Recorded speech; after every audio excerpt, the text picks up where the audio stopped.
Welcome back to Xylem learning. അനിറ്റമിസ് ആണ്. അപ്പോൾ നമുക്ക് ബേസിക് ആയിട്ട് കുറച്ച് സയൻസ് പഠിക്കാം അല്ലേ. നമുക്ക് എല്ലാവർക്കും അറിയാം നമ്മുടെ എക്സാം ഇതാ അടുത്തെത്തിയിട്ടുണ്ട്. അതിന് മുന്നോടിയായിട്ട് നമ്മുടെ ബേസിക് സയൻസിൻ്റെ എക്സാം ഓറിയൻറ്റഡ് ആയിട്ടുള്ള എല്ലാ ചാപ്റ്റേഴ്സും നമ്മളിപ്പോൾ തീർത്തുകൊണ്ടിരിക്കുകയാണ് അല്ലേ. അപ്പോൾ ഇനി നമ്മൾ നടത്താൻ പോകുന്നത് എന്താണ്, കംപ്ലീറ്റ് റിവിഷൻ പോലെയുള്ള പ്രോഗ്രാംസ് ആണ്. അപ്പോൾ ഇന്നത്തെ ക്ലാസ്സിൽ മിസ് നോക്കാൻ പോകുന്നത് നമ്മുടെ ഫസ്റ്റ് യൂണിറ്റ് വളരെ കുറഞ്ഞ സമയത്തിൽ നമുക്ക് എങ്ങനെ എഫക്റ്റീവായിട്ട് പഠിക്കാമെന്നാണ് കേട്ടോ. നമ്മുടെ ഫസ്റ്റ് യൂണിറ്റിൻ്റെ പേരെന്തായിരുന്നടാ, ജീവൻ്റെ ചെപ്പുകൾ അല്ലെങ്കിൽ കാസ്കറ്റ്സ് ഓഫ് ലൈഫ്. ആ ഒരു ചാപ്റ്ററിൽ നമ്മൾ കുറേ കാര്യങ്ങൾ പഠിക്കുന്നുണ്ട്. അതായത് മൈക്രോ ഓർഗാനിസം, മൈക്രോസ്കോപ്പ്, അതുപോലെ തന്നെ cells, unicellular organism, multi cellular organism, അതുപോലെ തന്നെ ആനിമൽ സെല്ല്, പ്ലാന്റ് സെല്ല്, അവ തമ്മിലുള്ള സിമിലാരിറ്റീസ്, അവ തമ്മിലുള്ള ഡിഫറൻസ് ഒക്കെ നമ്മൾ പഠിക്കുന്നുണ്ട്. അപ്പോൾ ഏറ്റവും ആദ്യം നമുക്ക് എന്താണ് മൈക്രോ ഓർഗാനിസം അല്ലെങ്കിൽ സൂക്ഷ്മജീവികൾ എന്ന് നമുക്കറിയണം. ഇപ്പോൾ നമ്മുടെ സറൗണ്ടിങ്സിൽ നോക്കുവാണെങ്കിൽ എയർ ഉണ്ട്. എയറിൽ തന്നെ നമ്മുടെ നേക്കഡ് ആയിക്കൊണ്ട് അല്ലെങ്കിൽ നമ്മുടെ കണ്ണുകൊണ്ട് കാണാൻ സാധിക്കാത്ത പല ചെറിയ ചെറിയ ജീവജാലങ്ങളും ഉണ്ടാവും. അപ്പോൾ അവയെ നമ്മൾ വിളിക്കുന്ന പേരാണടാ നമ്മുടെ മൈക്രോ ഓർഗാനിസം അല്ലെങ്കിൽ സൂക്ഷ്മജീവികൾ എന്ന് പറയുന്നത്. അപ്പോൾ എന്താണ് the organism that cannot be seen by our naked eye, അതായത് നമ്മുടെ നഗ്ന നേത്രങ്ങൾ കൊണ്ട് കാണാൻ പറ്റാത്ത ജീവികളെ നമ്മൾ വിളിക്കുന്നതാണ് സൂക്ഷ്മജീവികൾ എന്ന് പറയുന്നത്. അപ്പോൾ നമുക്ക് മനസ്സിലായി നമ്മുടെ നേക്കഡ് ഐ കൊണ്ട് അവയെ കാണാൻ പറ്റത്തില്ല. പിന്നെ എങ്ങനെ അവയെ നമുക്ക് കാണാൻ പറ്റുന്നത്? അതിന് നമ്മളെ സഹായിക്കുന്ന ഒരു ഉപകരണമാണ് നമ്മുടെ മൈക്രോസ്കോപ്പ് എന്ന് പറയുന്നത്. എന്താണ് മക്കളെ? മൈക്രോസ്കോപ്പ്. അപ്പോൾ എന്താണ് മൈക്രോസ്കോപ്പ് എന്ന് ചോദിച്ചാൽ നമ്മുടെ നഗ്ന നേത്രങ്ങൾ കൊണ്ട് കാണാൻ സാധിക്കാത്ത ജീവികളെ കാണുന്നതിന് വേണ്ടി നമ്മൾ ഉപയോഗിക്കുന്ന ഉപകരണമാണ് മൈക്രോസ്കോപ്പ് എന്ന് പറയുന്നത്. അപ്പോൾ ഈ മൈക്രോസ്കോപ്പ് ഉപയോഗിച്ചിട്ട് കുറച്ച് എക്സ്പെരിമെൻറ്റ്, കുറച്ച് പരീക്ഷണങ്ങളൊക്കെ നമ്മൾ ഈ ഒരു യൂണിറ്റ് ചെയ്യുന്നുണ്ട് അല്ലേ. ഫസ്റ്റ് നമ്മൾ ചെയ്യുന്ന പരീക്ഷണം എന്താണ്? യെസ്, നമ്മൾ ഈ വൈക്കോലിട്ട് വെച്ച വെള്ളമില്ല, അതായത് ആ ഒരു ചീഞ്ഞ വെള്ളം, ആ വെള്ളത്തിൽ ഇതുപോലെ നമ്മുടെ നേക്കഡ് ആയിക്കൊണ്ട് കാണാൻ പറ്റാത്ത ജീവികളുണ്ടോ അല്ലെങ്കിൽ അങ്ങനെ ആരെങ്കിലും ഉണ്ടോ എന്ന് നമ്മൾ ആദ്യത്തെ ഒരു എക്സ്പെരിമെൻറ്റിലൂടെ നമ്മൾ ടെസ്റ്റ് ചെയ്തു. അതിനുവേണ്ടി നമ്മൾ എന്താ ഉപയോഗിച്ചത്? ഇവിടെ കാണുന്നത് പോലെ തന്നെ ഒരു വൈക്കോലിട്ട് വെച്ച് ആ ഒരു ചീഞ്ഞ വെള്ളം നമ്മൾ എടുത്തു വെച്ചിട്ടുണ്ട്. അതുപോലെ തന്നെ അവയെ കാണുന്നതിന് വേണ്ടി നമ്മളിതാ ഒരു ചെറിയൊരു മൈക്രോസ്കോപ്പ് നമ്മൾ ഉപയോഗിച്ചിട്ടുണ്ട്. ഇനി ഈ ഒരു എക്സ്പെരിമെൻറ്റ് നമ്മൾ എങ്ങനെയാണ് നടത്തുന്നത്? അതിൽ 1-2 തുള്ളി വെള്ളം നമ്മുടെ ആ ഒരു ഗ്ലാസ് സ്ലൈഡ്, ആ ഒരു ചെറിയൊരു സ്ലൈഡ് നമ്മൾ മൈക്രോസ്കോപ്പിൽ നമുക്ക് കാണാൻ വേണ്ടി പറ്റും. അതിൽ ചെറുത് എന്ത് ചെയ്യുക, ചെറിയ രീതിയിൽ 1-2 തുള്ളി അതൊന്ന് ഉറ്റിക്കുക. എന്നിട്ട് ഇവിടെ കാണുന്ന കവർ ഗ്ലാസ് വെച്ചിട്ടൊന്ന് മൂടി വെക്കുക. എന്നിട്ട് എന്ത് ചെയ്താൽ മതി? നമ്മുടെ മൈക്രോസ്കോപ്പിലൂടെ ഒന്ന് നോക്കിയാൽ മതി. അങ്ങനെ മൈക്രോസ്കോപ്പിലൂടെ നോക്കുന്ന സമയത്ത് നമുക്ക് കുറച്ച് ആൾക്കാർ ഇങ്ങനെ മൂവ് ചെയ്യുന്നതായിട്ട് അല്ലെങ്കിൽ ചലിക്കുന്നതായിട്ട് കാണാൻ വേണ്ടി പറ്റും. ആരൊക്കെയായിരുന്നു നമ്മൾ കണ്ടുപിടിച്ചത്? 3 സൂക്ഷ്മജീവികളെ, 3 മൈക്രോ ഓർഗാനിസത്തിലെ നമ്മൾ ഈ ഒരു എക്സ്പെരിമെൻറ്റിലൂടെ നമ്മൾ കണ്ടുപിടിച്ചു. ആരൊക്കെയായിരുന്നു? Amoeba, paramecium, euglena. അപ്പോൾ ഇവയെ 3 എണ്ണത്തിനെയും ഐഡൻറ്റിഫൈ ചെയ്യാനും അവയൊന്ന് വരയ്ക്കാനും നമ്മൾ പഠിച്ചു വെക്കുക കേട്ടോ. അത് എളുപ്പമാണ്. കാരണം അമീബ വരയ്ക്കാൻ എന്താണ്, അതിന് പെർട്ടിക്കുലർ സ്ട്രക്ചർ ഒന്നുമില്ല. അമീബയ്ക്ക് ഒരു പെർട്ടിക്കുലർ സ്ട്രക്ചർ ഒന്നുമില്ല അല്ലേ. ഇനി അതേസമയം നമ്മുടെ പാരമീസി എന്ന് പറയുമ്പോൾ ഒരു ചെരുപ്പിൻ്റെ ഒരു ആകൃതിയിൽ മക്കളങ്ങ് വരച്ച് വെച്ചാൽ മതി. കണ്ടോ, ഒരു ചെരുപ്പിൻ്റെ ഒരു ആകൃതിയിൽ വരച്ച് വെച്ചാൽ മതി. ഇനി യുഗ്ലീനയാണെങ്കിൽ ഇതേ ചെരുപ്പിൻ്റെ ആകൃതി വരച്ചാലും അതിനെന്ത് വേണം? യെസ്, ഇതുപോലെ ഒരു അത്യാവശ്യം നീളമുള്ള ഒരു ടെയിൽ വേണം. അപ്പോൾ യുഗ്ലീന എന്ന് പറയുമ്പോൾ നിങ്ങൾ അവയ്ക്കൊരു വാലുണ്ട് എന്ന് ആലോചിച്ചാൽ മതി. അപ്പം നമ്മൾ ഇതാ 3 മൈക്രോ ഓർഗാനിസത്തിനെ നമ്മൾ കണ്ടുപിടിച്ചു. അവയെ ഐഡൻറ്റിഫൈ ചെയ്യാനും പഠിച്ചു, വരയ്ക്കാനും പഠിച്ചു. ഇനി നിങ്ങൾക്ക് അറിയേണ്ട ഒരു കാര്യം എന്താണെന്ന് ചോദിച്ചാൽ, ഇപ്പം നമുക്കറിയാം ഈ ജീവജാലങ്ങളൊക്കെ ഉണ്ടാക്കിയിരിക്കുന്നത് അല്ലെങ്കിൽ അവയുടെ ശരീരം നിർമ്മിച്ചിരിക്കുന്നത് എങ്ങനെയാണ് എന്ന് നമുക്കറിയണം. ഇപ്പോൾ സപ്പോസ് നമ്മളൊരു വീട് വെക്കുകയാണെങ്കിൽ എന്താണ്, ഒരു വീട് വെക്കുകയാണെങ്കിൽ പല പല ഘടകങ്ങൾ കൂട്ടിച്ചേർത്തിട്ടാണ് നമുക്ക് ആ ഒരു നല്ല വീട് നമുക്ക് ക്രിയേറ്റ് ചെയ്തെടുക്കുന്നത്. ഇതുപോലെ തന്നെയാണ് നമ്മുടെ ബോഡി അല്ലെങ്കിൽ നമ്മുടെ മനുഷ്യ ശരീരം എന്ന് പറയുന്നതും. മനുഷ്യ ശരീരവും ഇതുപോലെ ചെറിയ ചെറിയ ഘടകങ്ങൾ ചേർന്നിട്ടാണ് ഉണ്ടാകുന്നത്. ആ ഓരോ ഘടകങ്ങളെയും അല്ലെങ്കിൽ ആ ടൈനി യൂണിറ്റ്സിനെ നമ്മൾ ഒരു പേര് വിളിക്കും. അതാണ് നമ്മുടെ കോശങ്ങൾ അല്ലെങ്കിൽ സെൽസ് എന്ന് പറയുന്നത്. എന്താണ്? കോശങ്ങൾ അഥവാ സെൽസ് എന്ന് പറയുന്നത്. അപ്പോൾ എന്താണ് സെൽസ് അല്ലെങ്കിൽ എന്താണ് കോശങ്ങൾ എന്ന് ചോദിക്കുവാണെങ്കിൽ നിങ്ങൾ പഠിച്ചു വെക്കുക. ജീവശരീരം നിർമ്മിച്ചിരിക്കുന്നത് അനേകം ചെറു ഘടകങ്ങൾ ചേർന്നാണ്. ഈ ചെറു ഘടകങ്ങളെയാണ് നമ്മൾ കോശങ്ങൾ എന്ന് പറയുന്നത്. The body is made up of many small unit. ആ ഒരു ടേം നിങ്ങൾ ഓർത്തിരിക്കുക കേട്ടോ, small unit. And these small unit of the body are called cells. ഇനി നമ്മൾ നോക്കിയാൽ അറിയാം, നമുക്കൊക്കെ എന്താണ്, ഒരു സെല്ല് മാത്രമൊന്നും അല്ല അല്ലേ, ധാരാളം സെല്ലുകളുണ്ട്. പക്ഷെ നേരത്തെ നമ്മൾ പഠിച്ച യുഗ്ലീന, പാരമീസിയം, അതുപോലെ തന്നെ അമീബയ്ക്കൊക്കെ എന്താണ്, അവയ്ക്കൊക്കെ ഒരു സെല്ല് മാത്രമേ ഉള്ളൂ. അതുകൊണ്ട് തന്നെ ജീവജാലങ്ങളെ നമുക്ക് എങ്ങനെ തരംതിരിക്കാൻ വേണ്ടി പറ്റും? 2 രീതിയിൽ തരംതിരിക്കാൻ വേണ്ടി പറ്റും. ഒന്നെന്താണ്, ഒരു കോശം മാത്രമുള്ള ജീവികൾ. രണ്ടാമത്തെ എന്താണ്, ഒന്നിലധികം കോശമുള്ള ആൾക്കാർ. അപ്പോൾ എങ്ങനെ നമുക്ക് തരംതിരിക്കാൻ വേണ്ടി പറ്റും?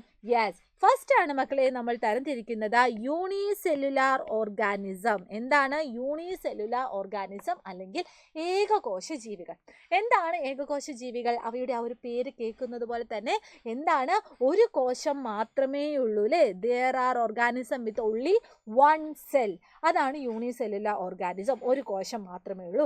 എക്സാമ്പിൾസ് ഈ പറഞ്ഞതുപോലെ തന്നെ അമീബ, പാരമീസിയം, യുഗ്ലീന, ബാക്ടീരിയ, അവയ്ക്കൊക്കെ എന്താണ്, ഒരു കോശം മാത്രമേ ഉള്ളൂ. ഇനി അതേസമയം നമ്മുടെ പ്ലാന്റ്സ് അതുപോലെ തന്നെ ആനിമൽസ് ഒക്കെ എടുത്താലോ, അവയ്ക്ക് ഒരു സെല്ല് മാത്രമൊന്നും അല്ല അല്ലേ. ഇപ്പം നമ്മുടെ ബോഡിയിൽ തന്നെ നോക്കുവാണെങ്കിൽ നമുക്ക് ബ്ലഡ് സെല്ലുണ്ട്, അതുപോലെ തന്നെ മസിൽ സെല്ലുണ്ട്, അതുപോലെ തന്നെ നമ്മൾ ഈ ചാപ്റ്റർ പഠിച്ച ചീക്ക് സെല്ലുണ്ട്. അതൊക്കെ എന്താണ്, ഒന്നിലധികം കോശങ്ങൾ കൊണ്ടാണ് നമ്മുടെ ശരീരം നിർമ്മിച്ചിരിക്കുന്നത്.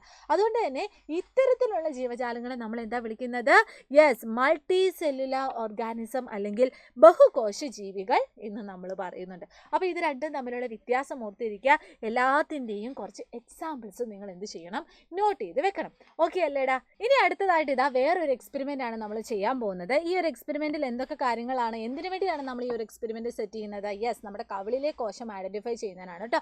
അപ്പോൾ അതിനുവേണ്ടി നമുക്ക് എന്തൊക്കെ വേണം? യെസ്, ഈ ഒരു കവിളിലെ കോശം എടുക്കുന്നതിന് വേണ്ടി ഒരു ബ്രഷ് വേണം, അതുപോലെ ഒരു മൈക്രോസ്കോപ്പ് വേണം, നമ്മുടെ സ്ലൈഡ് വേണം, അതിനൊരു കവർ ഗ്ലാസ് വേണം, പിന്നെ ഇതാ കുറച്ച് വെള്ളം വേണം, പിന്നെയാണ് നമ്മൾ മെത്തിലിൻ ബ്ലൂ എന്ന് പറയുന്ന ഒരു സ്റ്റെയിൻ നമ്മൾ ഉപയോഗിക്കുന്നുണ്ട്. ഇനി ഈ ഒരു എക്സ്പെരിമെൻറ്റ് എങ്ങനെയാണ് കണ്ടക്ട് ചെയ്യുന്നതെന്ന് വെച്ചാൽ, നമ്മൾ നല്ല രീതിയിൽ എന്ത് ചെയ്യുക, നമ്മുടെ നമ്മുടെ മൗത്ത് ഒന്ന് ക്ലീൻ ചെയ്യുക. എന്നിട്ട് ചെറിയൊരു ബ്രഷ് എടുത്തിട്ട് നമ്മുടെ ആ ഒരു അകത്തെ ഒരു ഭാഗം ഒന്ന് റബ്ബ് ചെയ്യുക. എന്നിട്ട് നിങ്ങൾ എന്ത് ചെയ്യണം, നമ്മുടെ മൈക്രോസ്കോപ്പിൽ ഓൾറെഡി ഒരു സ്ലൈഡ് ഉണ്ടാവും, ആ സ്ലൈഡിൽ ഒരു തുള്ളി വെള്ളം ഒന്ന് ഉറ്റിച്ച് വെക്കുക. എന്നിട്ട് ആ വെള്ളത്തിനകത്തേക്ക് നമ്മുടെ ബ്രഷ് ഒന്ന് ജസ്റ്റ് ഒന്ന് റബ്ബ് ചെയ്യുമ്പോഴേക്കും അല്ലെങ്കിൽ ജസ്റ്റ് ഒന്ന് കാണിക്കുമ്പോഴേക്കും നമ്മുടെ ബ്രഷിൻ്റെ ഉള്ളിൽ ഓട്ടോമാറ്റിക്കലി ഉള്ള നമ്മുടെ കവിളിൻ്റെ ആ ഒരു അംശം വെള്ളത്തിലെത്തും അല്ലേ.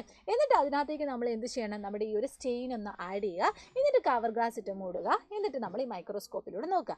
അങ്ങനെ നോക്കുമ്പം ഇതാ നിങ്ങൾക്ക് ഇങ്ങനെ ഒരു ചിത്രമാണ് കാണാൻ വേണ്ടി സാധിക്കുന്നത്. ഇതാണ് നമ്മുടെ കവിളിലെ കോശം എന്ന് പറയുന്നത്. അപ്പോൾ ഈ ഒരു കവിളിലെ കോശം എന്ന് പറയുന്നത് എന്താണ്, ആനിമൽ സെല്ലിന് എക്സാമ്പിൾ ആണ് അല്ലേ. അപ്പോൾ ഇതുപോലെ തന്നെ നമുക്ക് പ്ലാന്റ് സെല്ലിനും ഒരു എക്സാമ്പിൾ കണ്ടുപിടിക്കണം. അപ്പോൾ അതിനുവേണ്ടി നമ്മൾ എന്താ ചെയ്തത്, നമ്മളൊരു ഉള്ളി എടുത്തു, അതിൻ്റെ തൊലിയൊക്കെ കളഞ്ഞിട്ട് നമ്മളിങ്ങനെ പൊളിച്ച് നോക്കുമ്പോൾ അതിൻ്റെ അകത്ത് നല്ല മാംസളമായ ഒരു ഭാഗം ഉണ്ടാവും അല്ലേ.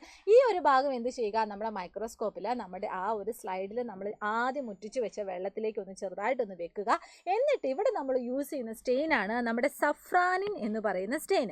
ഈ ഒരു സഫ്രാനിൻ സ്റ്റെയിനും കൂടി എന്ത് ചെയ്യുക, ആഡ് ചെയ്യുക. അതിനുശേഷം എന്ത് ചെയ്താൽ മതി മക്കളെ, ജസ്റ്റ് നമ്മുടെ മൈക്രോസ്കോപ്പ് ഉപയോഗിച്ചിട്ട് നമ്മളൊന്ന് നോക്കിയാൽ മതി.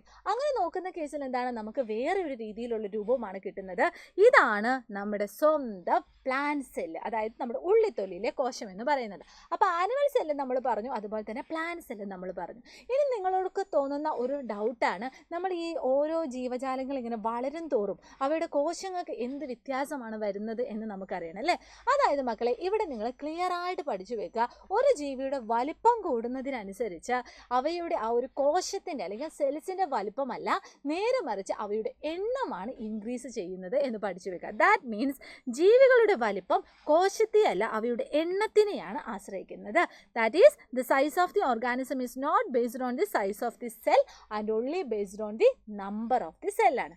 ഇനി നമ്മൾ നോക്കാൻ പോകുന്നത് കുറച്ച് എക്സാമ്പിൾസ് ആണ്. അതായത് എന്തൊക്കെയാണ്, ഇവിടെ റെഡ് ബ്ലഡ് സെല്ലുണ്ട്, അതുപോലെ തന്നെ ചീക്ക് സെല്ലുണ്ട്, വൈറ്റ് ബ്ലഡ് സെല്ലുണ്ട്, പിന്നെ എന്താണ് നമ്മുടെ പേശി കോശമുണ്ട്, അതായത് മസിൽ സെല്ലുണ്ട്, ഇതുപോലെ തന്നെ ന്യൂറോൺസും ഉണ്ട്. അപ്പോൾ ഇതൊക്കെ എന്താണ്, നമ്മുടെ ആനിമൽ സെല്ലിന് എക്സാമ്പിൾ ആണ്. ഇനി നമ്മൾ നോക്കാൻ പോകുന്നത് ആനിമൽ സെല്ലും അതുപോലെ തന്നെ പ്ലാന്റ് സെല്ലും തമ്മിലുള്ള വ്യത്യാസങ്ങളാണ്. അവയിലൊക്കെ എന്താണ്, ഓരോ ഭാഗങ്ങളുണ്ടാവും, അവ തമ്മിലുള്ള വ്യത്യാസങ്ങളാണ്. സിമിലാരിറ്റീസ് നമ്മൾ പറയണം, അതുപോലെ തന്നെ ഡിഫറൻസ് നമ്മൾ പറയണം. അപ്പോൾ ഓരോന്നോരോന്ന് നോക്കാം. ഫസ്റ്റ് നമുക്ക് എന്താണ്, മർമ്മം, ന്യൂക്ലിയസ്, നമ്മുടെ സെല്ലിൻ്റെ സെൻറ്ററാണ്. അത് നമുക്ക് രണ്ടിടത്ത് നമുക്ക് കാണാൻ പറ്റും. അതായത് ആനിമൽ സെല്ലിലും കാണാൻ പറ്റുന്നുണ്ട്, പ്ലാന്റ് സെല്ലിലും നമുക്ക് കാണാൻ വേണ്ടി പറ്റുന്നുണ്ട്. ഓക്കെ അല്ലേടാ? ഇനി അടുത്തത് ഹരിതകം അല്ലെങ്കിൽ ക്ലോറോപ്ലാസ്റ്റ്. ഈ ക്ലോറോപ്ലാസ്റ്റ് എന്ന് പറഞ്ഞാൽ നമുക്ക് പ്ലാന്റ് സെല്ലിൽ മാത്രമേ നമുക്ക് കാണാൻ വേണ്ടി സാധിക്കത്തുള്ളൂ, അത് ആനിമൽ സെല്ലിൽ ഇല്ല കേട്ടോ. ഇനി അടുത്തത് കോശദ്രവ്യം അല്ലെങ്കിൽ സൈറ്റോപ്ലാസം. അതായത് കോശത്തിൻ്റെ ഉള്ളിലുള്ള ആ ഒരു ദ്രവ പദാർത്ഥത്തിനെയാണ് നമ്മൾ സൈറ്റോപ്ലാസം എന്ന് പറയുന്നത്. അത് നമുക്ക് ഇതാണ്ട് നമ്മുടെ പ്ലാന്റ് സെല്ലിലും കാണാൻ പറ്റുന്നുണ്ട്, ആനിമൽ സെല്ലിലും കാണാൻ പറ്റുന്നുണ്ട്. ഇത് അടയാളപ്പെടുത്താൻ നിങ്ങൾ എന്താണെങ്കിലും പഠിച്ചു വെക്കുക. ഇനി കോശഭിത്തി. കോശഭിത്തി എന്താണ്, നേരത്തെ പറഞ്ഞതുപോലെ തന്നെ, അതായത് നമ്മുടെ ഹരിതകം പോലെ തന്നെ പ്ലാന്റ് സെല്ലിൽ മാത്രമേ നമുക്ക് കാണാൻ പറ്റത്തുള്ളൂ. ഇനി അടുത്തത് ഫേനം അല്ലെങ്കിൽ വാക്യൂളാണ്. ഈ ഫേനം നമുക്ക് രണ്ട് സെല്ലിലും കാണാൻ പറ്റും, പക്ഷേ അവരുടെ സൈസ് എന്താണ്, വ്യത്യാസമാണ്.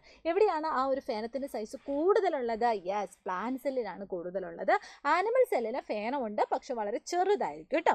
അടുത്തത് കോശസ്തരം അല്ലെങ്കിൽ സെൽ മെംബ്രെയിൻ. ഇത് നമുക്ക് എന്താണ്, രണ്ടിടത്തും കാണാൻ പറ്റും. അപ്പോൾ ഇവ രണ്ടും തമ്മിലുള്ള, അതായത് ആനിമൽ സെല്ലും പ്ലാന്റ് സെല്ലും തമ്മിലുള്ള സിമിലാരിറ്റീസ് എന്തൊക്കെയാണെന്ന് ചോദിച്ചാൽ എന്താണ്, അവയ്ക്ക് എല്ലാത്തിലും എന്താണ്, മർമ്മം, അതായത് നമ്മുടെ ന്യൂക്ലിയസ് ഉണ്ട്, സൈറ്റോപ്ലാസം കോശദ്രവ്യമുണ്ട്, ഫേനമുണ്ട്, അതുപോലെ തന്നെ കോശസ്തരം അല്ലെങ്കിൽ സെൽ മെംബ്രെയിൻ ഉണ്ട്.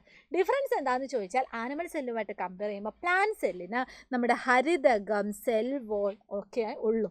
അതെന്താണ്, നമ്മുടെ ആനിമൽ സെല്ലിന് അവ ഇല്ല. പിന്നെ ഫേനത്തിൻ്റെ സൈസും നമ്മൾ പറയാം. അപ്പോൾ ഇവിടെ പറഞ്ഞ ആ 3 പ്രധാനപ്പെട്ട ഭാഗങ്ങൾ നിങ്ങൾ ഓർത്തിരിക്കുക. ന്യൂക്ലിയസ്, സൈറ്റോപ്ലാസം, സെൽ മെംബ്രെയിൻ ആണ്. അതാണ് ഇമ്പോർട്ടൻ്റ് പാർട്ട് എന്ന് പറയുന്നത്. ന്യൂക്ലിയസ് എന്ന് പറഞ്ഞാൽ സെൻറ്റർ ആണ്, സെൽ മെംബ്രെയിൻ എന്ന് പറഞ്ഞാൽ കവറിംഗ് ആണ്, അതിൻ്റെ ആവരണമാണ്. പിന്നെ സൈറ്റോപ്ലാസം എന്ന് പറഞ്ഞാൽ അതിൻ്റെ ഉള്ളിലുള്ള ആ ഒരു മെട്രിക്സ് ഫോമാണ്. അപ്പോൾ ഇത്രയും കാര്യങ്ങൾ എന്താണ് നമ്മൾ അടിപൊളിയായിട്ട് പഠിച്ചിട്ടുണ്ട്. അപ്പോൾ ഇതിനേക്കാളും ഡീറ്റെയിൽ ആയിട്ട് നമ്മുടെ ഈ പറയുന്ന 6ാം ക്ലാസ്സിലെ മക്കൾക്ക് വേണ്ടിയുള്ള ഓൺലൈൻ ട്യൂഷൻ ബാച്ചായ വജ്ര ബാച്ചിലെ നമ്മൾ ഡിസ്കസ് ചെയ്യുന്നുണ്ട്. അപ്പോൾ ഓൾറെഡി ജോയിൻ ചെയ്ത മക്കൾക്കൊക്കെ അതറിയാം. അപ്പോൾ നമ്മൾ ഇതാണ്ട് റിവിഷൻ ക്ലാസ്സുകളൊക്കെ വജ്ര ബാച്ചിൽ ഇത് സ്റ്റാർട്ട് ചെയ്യുകയാണ്. അപ്പോൾ എല്ലാ മക്കളും എന്ത് ചെയ്യുക, നമ്മുടെ യൂട്യൂബ് ചാനൽ കാണുന്നത് പോലെ തന്നെ നിങ്ങൾക്ക് 1 ഇയർ, ഒരു കൊല്ലത്തേക്ക് വെറും 1999 രൂപയുള്ള ഈ ഒരു ബാച്ചിൽ ജോയിൻ ചെയ്യുക. നിങ്ങൾ നിങ്ങളുടെ ഫ്രണ്ട്സിനോടും എന്ത് ചെയ്യുക, ഷെയർ ചെയ്യുക കേട്ടോ. അപ്പോൾ എല്ലാവർക്കും ഓൾ ദി വെരി ബെസ്റ്റ്. അടിപൊളിയായിട്ട് നമുക്ക് പഠിക്കാം. ടാറ്റാ.